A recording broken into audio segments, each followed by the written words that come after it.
বউ পাইয়া সুন্দর স্ত্রী পেয়ে মায়ের কথা ভুলে যেও না। অনেক সাহেব আছে মায়ের কথা ভুলে যায়, স্ত্রীর কথা অনুযায়ী মায়ের উপর অত্যাচার করে, এরকমও বহুত আছে। আল্লাহ পাক বলছেন, শোনো, ওয়াকাদা রাব্বুকা আল্লা তা'বুদু ইল্লা ইয়্যাহু ওয়া বিল ওয়ালিদাইনি ইহসানা। তোমার প্রভুর পক্ষ থেকে ফয়সালা হয়েছে, চূড়ান্ত সিদ্ধান্ত হয়ে গিয়েছে, আমি আল্লাহর ইবাদতের পর তোমার মা বাপের ইহসান করবে, খেদমত করবে, তাদের জন্য উপকার করবে, তাদেরকে ভালোবাসবে। আল্লাহ রাব্বুল আলামিন বলেন মা বাপের সঙ্গে কেমনে কথা বলবে, তাদের সাথে কিভাবে আচরণ করবে, আল্লাহ তাও শিখিয়ে দিয়েছেন। আল্লাহ পাক বলেন, ওয়ালা তাকুল লাহুমা وَقُلْ لَهُمَا قَوْلًا كَرِيمًا। মা বাবার সাথে সম্মানজনক কথা বলো। وَقُلْ لَهُمَا قَوْلًا كَرِيمًا, সম্মানজনক কথা বলো, মাথায় ঝাঁকি দিয়ে রাগ করে চোখ মোটা করে কথা বলো না। তুমি সন্তান, তোমার জন্য সবচাইতে বড় পীর তোমার আব্বা, তোমার আম্মা, ঠিক কিনা কন? ছেলের জন্য, মেয়ের জন্য, সন্তানের জন্য সবচাইতে বড় পীর কে? বাপ মা। এটা ভালো করে মনে রাখতে হবে। আপনার মাওলানা সাহেবদের দোয়া, পীর সাহেবদের দোয়া কবুল হতেও পারে, নাও হতে পারে, 50-50 সম্ভাবনাও আছে, আবার সম্ভাবনা নাই। কিন্তু মা বাবার দোয়া কবুল হবে 100% সিউরিটি রয়েছে। রাসূলুল্লাহ বলেছেন 3 জনের দোয়া কবুল হবে, মুস্তাজাবুদ দাওয়াত। কয়জনের দোয়া কবুল হবে? আল্লাহ রাব্বুল আলামিনের হাবিব বলেন 3 জনের দোয়া কবুল হবে আল্লাহর দরবারে। তার মধ্যে একজন হলেন মাজলুম ব্যক্তি, যে ব্যক্তি অত্যাচারিত, যে ব্যক্তি মুসাফির, প্রবাসী, তার দোয়া কবুল হবে। আর মা বাপ যদি সন্তানের জন্য দোয়া করে, ওই দোয়া আল্লাহ রাব্বুল আলামিনের দরবারে মঞ্জুর হয়ে যায়। আল্লাহ রাব্বুল আলামিন মা বাপ সম্পর্কে বলেন, মা বাবের জন্য আমার কাছে দোয়া করবি বান্দারা, আমার কাছে দোয়া করবি। দোয়াটা আল্লাহ পাক শিখাচ্ছেন, রব্বিরহামহুমা কামা রব্বায়ানি সাগীরা। পড়েন সবাই, রব্বিরহামহুমা কামা রব্বায়ানি সাগীরা। একটু জিকির করেন, লা ইলাহা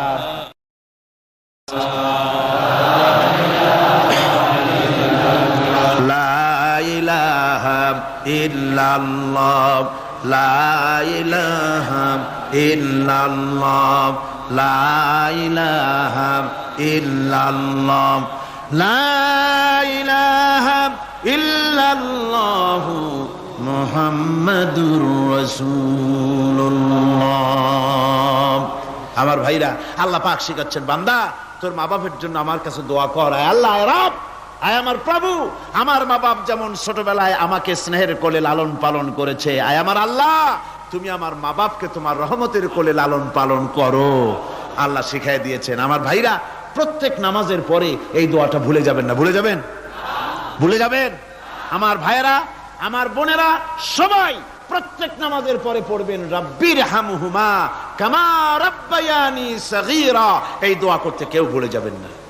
আল্লাহ রাব্বুল আলামিন বলে, বান্দারে, ওয়া ওয়াসাইনাল ইনসানা বিওয়ালিদাইহি ইহসানা হামালাতুহু উম্মুহু কুরহা ওয়া ওয়াদাতুহু কুরহা। আল্লাহ পাক বলেন, আমি পৃথিবীর সমস্ত মানব মণ্ডলীকে উপদেশ দিয়েছি, মা বাপকে সম্মান করো, শ্রদ্ধা করো, তাদের উপকার করো। তার কারণ হলো তোমার মা তোমাকে গর্ভে ধারণ করেছে অত্যন্ত কষ্টের সাথে। আল্লাহ বলতেছেন, মা তোমাকে গর্ভ ধারণ করেছে অত্যন্ত কষ্টের সাথে, এরপরে তোমাকে ডেলিভারি করেছেন অত্যন্ত কষ্টের সাথে, তোমাকে ডেলিভারি করেছেন। গভীর রাত্রে মানুষ সব ঘুমায় যায়, গর্ভবতী মা ঘুমাতে পারে না, সন্তান পেটের ভিতরে, হাঁটু দিয়া গুতা মেরেছে, পা দিয়া লাথি মেরেছে। মা চরম শীতের রাত্রে, প্রচন্ড শীতের রাতে গায়ের লেপটা সরায় দিয়া মা একবার দাঁড়ায়, আর একবার বসে, একবার দেওয়ালের সাথে হেলান দিয়া দাঁড়ায়। কষ্ট করে রাতটারে কাটায় দেয়। আবার সারাদিন সংসারের জন্য কাজ করেছেন, রান্না বান্না করেছেন মা, সকলকে খাওয়াইয়া মা শেষের দিকে খেতে গেছেন। যখন নিজে খেতে গেলেন, খাবারের ক্ষুধাত নিয়ে পেট ক্ষুধা নিয়ে খেতে বসেছেন, পেটের ভিতরে সন্তান লাথি মেরেছে, পেটের মধ্যে ঘুষা মেরেছে, হাঁটু দিয়া গুতা মেরেছে, ভরা পেটে পেটের ভিতরে সন্তান গুতা মারলো হাঁটু দিয়া, মাথা দিয়া। মা ক্ষুধা রয়েছে, পেটে খেতে পারলেন না, বেদনা শুরু হয়েছে। খাবারের থালাটা ঠেলে দিয়ে মা দাঁড়ালেন, বসলেন, চোখের পানি ফেললেন। এভাবে করে মা একটা দুইটা দিন নয়, 10টি মাস পর্যন্ত সন্তানটাকে পেটের মধ্যে নিয়ে, একটা জীবিত মানুষ আর একটা জীবিত সন্তান পেটের মধ্যে নিয়ে নড়াচড়া করছেন, চলাফেরা করছেন। কিতাবের মধ্যে এসেছে রাতের বেলায় মা যে ঘুমাতে পারেন না সন্তানের নড়াচড়ার কারণে, রাতভর ইবাদত করলে যত সওয়াব পাওয়া যেত আল্লাহ ওই সওয়াব মায়ের আমলনামায় লিখে দেন। সন্তান পেটে থাকার কারণে খেতে পারে না, পেট ভরে ক্ষুধায় কষ্ট পায় মা। এই জন্যে 10 মাস ধরে রোজা রাখলে যে সওয়াব হতো আল্লাহ রাব্বুল আলামিন মায়ের আমলনামায় রোজার সওয়াব লিখে দেন। 10 মাস পুরে গেল, সন্তান ডেলিভারির সময়ে চলে এলো। মায়ের মন বিমর্ষ, সন্তান ডেলিভারি হবে, না জানি মরে যাই নাকি, না জানি অপারেশন লাগে নাকি, কি অবস্থা হবে। মা খেতে পারে না, মুখটা শুকায়া যায়। ডেলিভারির সময় যখন আসে, মা বাবার কাছ থেকে বিদায় নিয়ে যায়, স্বামীকে একান্তে গোপনে ডেকে নিয়ে বলে, প্রাণের স্বামী, দীর্ঘদিন একসঙ্গে ঘর কন্যা করেছি, অপরাধ হয়ে যেতে পারে, আমারে মাফ করে দিও। আমার মনে হয় এবার আমি আর বাঁচবো না। সংসার থাকলো, চাবি থাকলো, সব বুঝে নাও, আমারে মাফ করে দিও।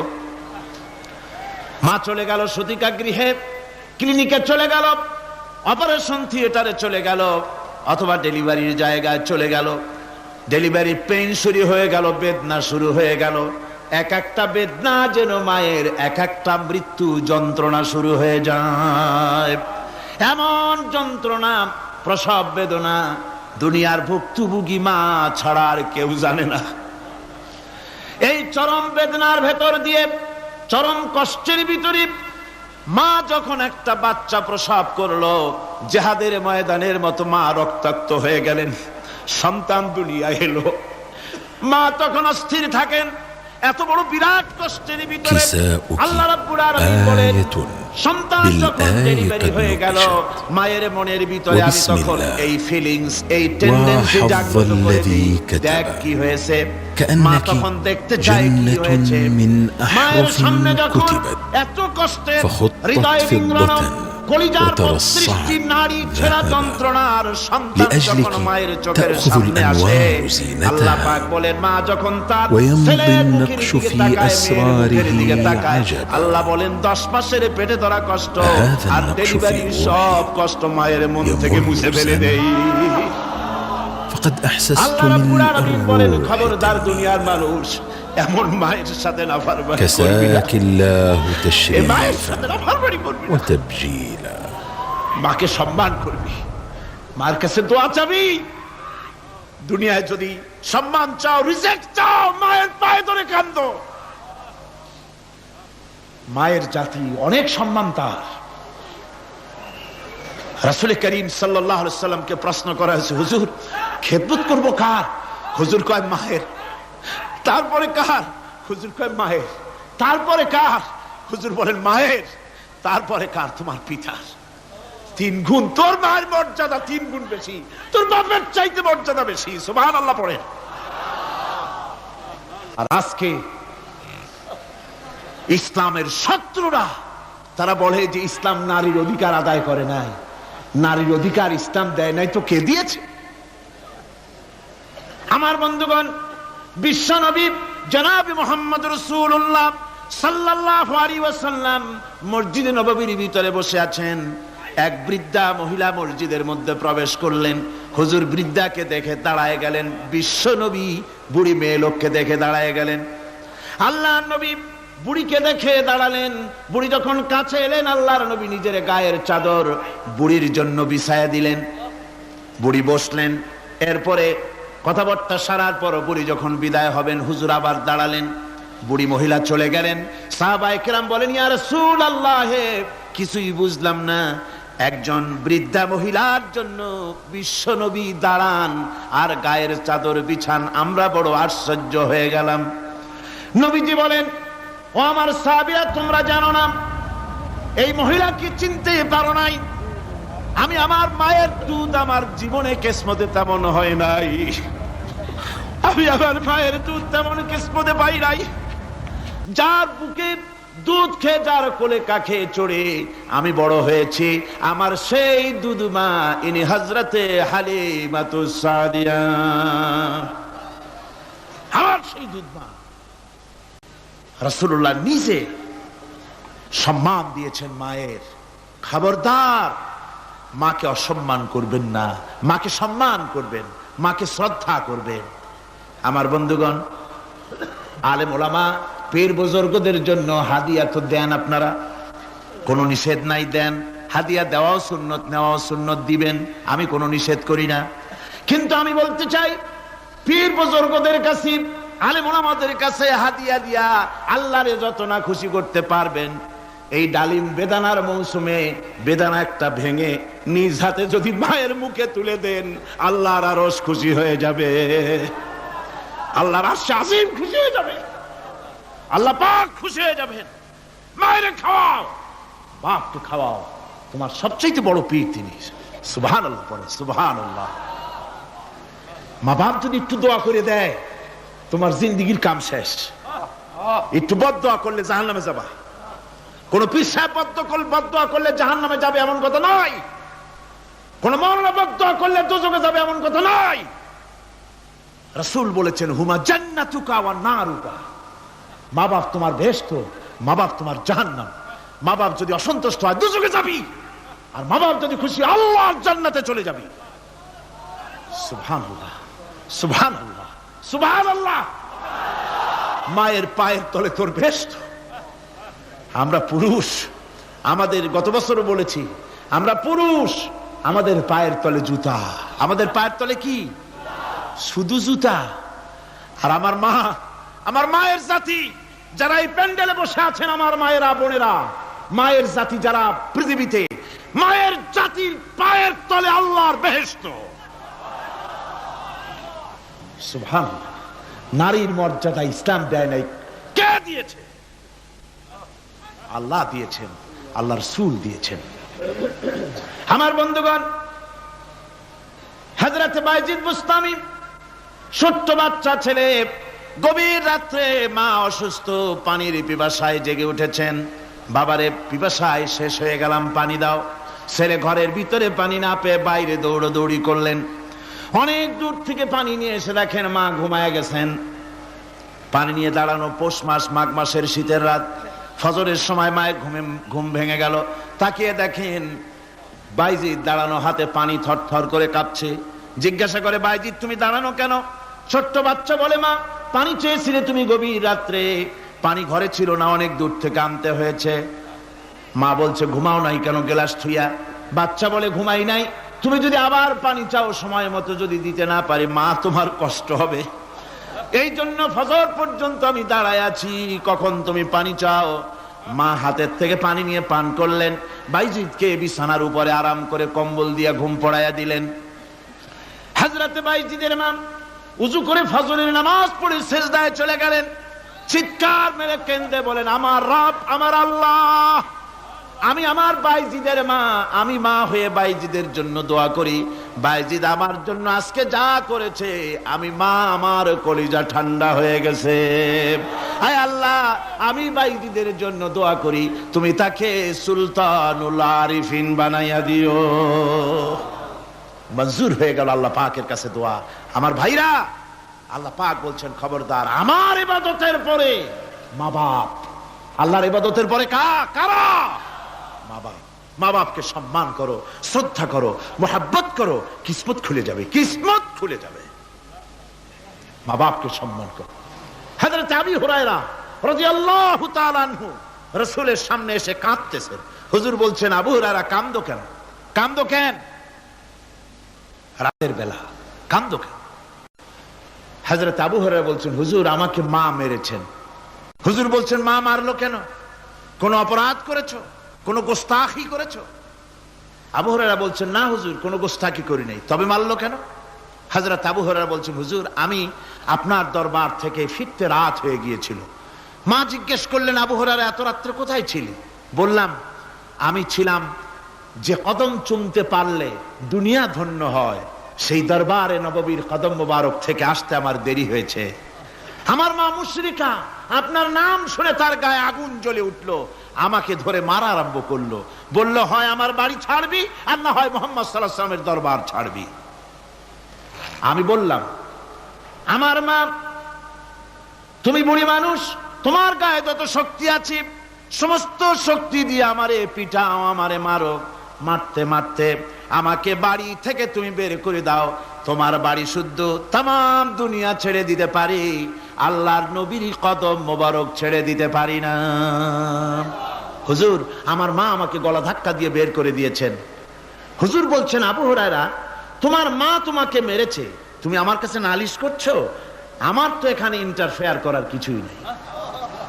সুবহানাল্লাহ, সুবহানাল্লাহ। মা তোমাকে মেরেছে, এখানে আমার করার কিচ্ছু নাই। বিশ্ব নবী বলছেন, এত বড় পাওয়ারফুল নবী, লেজিসলেটিভ পাওয়ার, সারে আল্লাহ তাকে বানিয়েছেন শরীয়ত প্রণেতা। কোরআন শরীফ, কোরআন শরীফে শুধু হালাল ও হারামের, হালাল এবং হারামের, বৈধ এবং অবৈধের সীমারেখা শুধু কোরআনই ঠিক করেন, রাসূলের জন্য আল্লাহ ছেড়ে দিয়েছেন। আল্লাহ রাসূলও হারাম, হালাল এবং হারামের বৈধ, বৈধতা অবৈধতার সীমারেখা নির্ধারণ করেছেন। এত বড় ক্ষমতা তার, এত বড় পাওয়ারফুল বিশ্বনবী, তিনি বলছেন মা মেরেছে, আমার করার কিছু নাই। চিন্তা করেন কত বড় কথা, এ কথার লোড কত। হযরত আবু হুরায়রা বলেন, ইয়া রাসূলুল্লাহ, মা মাকে মেরেছেন, আমি আল্লাহর নবীর কাছে মায়ের বিরুদ্ধে নালিশ করতে আসি নাই। বললেন, কেন এসেছো? হযরত আবু হুরায়রা বলেন, হুজুর এসেছি একটা কারণে, আমি জানি আল্লাহ নবী যদি আল্লাহর দরবারে হাত উঠায়া কোনো জিনিস বলে, আল্লাহ রাব্বুল আলামিন সঙ্গে সঙ্গে মঞ্জুর করে নেন। হুজুর আমি এসেছি, মেহেরবানি করে দোয়া করুন আমার মাকে যেন আল্লাহ হেদায়েত নসিব করে দেন। আল্লাহ নবী হাত উঁচু করে বললেন, আল্লাহুম্মা হিদি উম্মা আবি হুরায়রা, আয় আল্লাহ আমি দোয়া করি আবু হুরায়রার মাকে তুমি হেদায়েত নসিব করে দাও। রাসূলুল্লাহ দোয়া করছেন আর আবু হুরায়রা সমানে দৌড়াচ্ছেন। তিনি দৌড়াচ্ছেন, পিছন থেকে কয়েকজনে আবু হুরায়রার জামা টেনে ধরেছে, দৌড়ো। তাদের জানা আবু হুরায়রা খুব ভদ্রলোক মানুষ, কোন ঝড় ঝামেলার মধ্যে থাকে না, রাগ শাক করে না, চিৎকার মারে না, দৌড় মারে না, এত ভদ্র শরীর, দৌড়ায় কেন? না জানি কোন বিপদ বুঝি ঘটে গেছে। পিছন থেকে জামা টেনে ধরে বলে, দৌড়াও কেন? হযরত আবু হুরায়রা জামা সাহাবীর হাত থেকে ছিনায় নিয়ে বলেন, জামা ছেড়ে দাও, আমাকে দৌড়াতে দাও। আমি দৌড়াইয়া বাড়ি যে দেখতে চাই, আমি দৌড়াই আগে আমার বাড়ি পৌঁছতে পারলাম না, আমি যাওয়ার আগে আমার আল্লাহর নবীর দোয়া আমার বাড়ি পৌঁছে গেছে, আমি এইটা দেখতে চাই। হযরত আবু হুরায়রা বাড়িতে গিয়ে দরজা নক করলেন, ভেতর থেকে আওয়াজ এলো, কে? হযরত আবু হুরায়রা বলেন, মা আমি তোমার আবু হুরায়রা ফিরে এসেছি। মা বলছেন, বাবা অপেক্ষা করো, দরজা খুলতেছি। হযরত আবু হুরায়রা বলেন, মায়ের গলার আওয়াজের ভিতরে শিরকিয়াতের কর্কশতা পেলাম না, মায়ের গলার আওয়াজের ভিতরে তাওহীদের গন্ধ পেলাম। আমার মনে হলো নবীজির নিক্ষিপ্ত তীর তার নিশানায় পৌঁছে গেছে। কিছুক্ষণ পর মা আমার বেরিয়ে এলেন, মাথা থেকে চুলের থেকে বুড়ি মানুষ, সাদা চুলের ভিতর থেকে পানি পড়তেছে। মা বলল, বাবারে তোমারে মারার পর আমি বড় অনুতপ্ত হয়েছি, অনুশোচনা করেছি, আমি গোসল করেছি, মনে মনে ভাবলাম আমার ছেলে তো কোনো খারাপ জায়গায় যায় নাই, কেন তারে মারলাম, আমি বড় লজ্জায় পড়েছি তোমারে মেরে।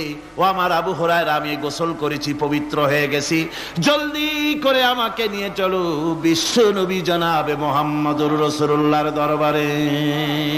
হযরত আবু হুরায়রার মা ঘোষণা করলেন, আশহাদু আল্লা ইলাহা ইল্লাল্লাহু ওয়াহদাহু লা শারীকা লাহু ওয়া আশহাদু আন্না মুহাম্মাদান আবদুহু ওয়া রাসূলুহু।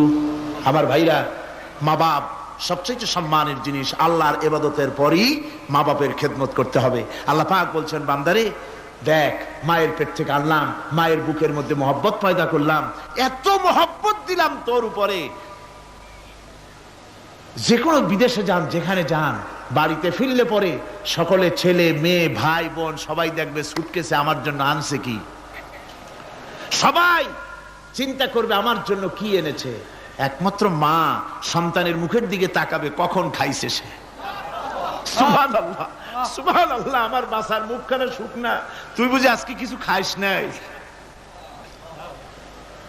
বিদেশে যেসব সন্তান থাকে, মা কাটা কবুতরের মতো ছটফট করে। আমার ছোটবেলার কথা আমি দেখেছি সরসিলা মাদ্রাসা পড়তাম, আব্বা টাকা দিতেন মাদ্রাসায় যাওয়ার সময়, আবার মা আবার মুরগির ডিম বিক্রি করা, বিভিন্ন জিনিস বিক্রি করা বা বাজার করা পয়সা, উদ্বৃত্ত কিছু পয়সা আব্বার অজান্তে আমার হাতের মুঠার মধ্যে দিয়ে দিতেন। যখন মাদ্রাসার দিকে রওনা হয়েছি, পর্দার আড়াল থেকে দরজা থেকে দেখতাম, যতক্ষণ তাকায় দেখতেছি চোখ থেকে পানি দরদর করে পড়তেছে। সুবহানাল্লাহ, মা কি জিনিস! আল্লাহ আল্লাহ আল্লাহ।